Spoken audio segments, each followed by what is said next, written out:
春节期间，伫台南又加了一个行春看花灯的好所在。府城马公庙有感近来世界受到疫情的扰乱，为了抚慰民众的心灵，特别邀请台湾灯会竞赛组第1名光华高中的师生，为吉光福顺平安节灯会设计出一个花灯。大年初一的暗时，将点亮整个府城马公庙的庙埕。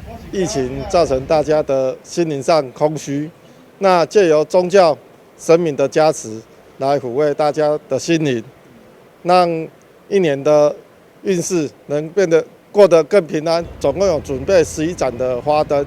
那我们的团队是光华高中的老师，他是台湾灯会竞赛组，每年都是得到冠军。所以等于说来这边看就可以看到冠军的灯会。对，不用到新竹也取消了，要看冠军的那个花灯要来台南府城马公庙。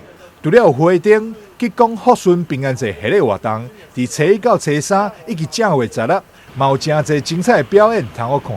初一的时候，在下午2点半会举行战鼓还有平安祈舞的舞蹈，来祈求牛年的平安顺遂。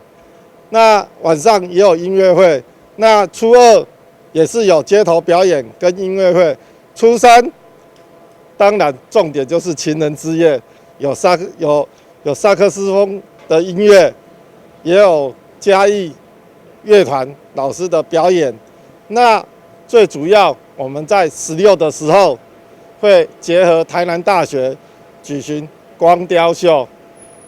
光雕秀一般目前是比较夯的活动，那我们由老庙来用新的科技，有另一番风味的那个表现。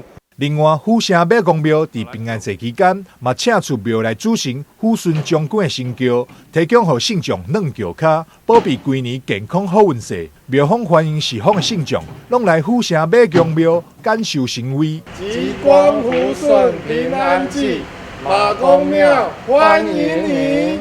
台南新闻张硕维采访报道。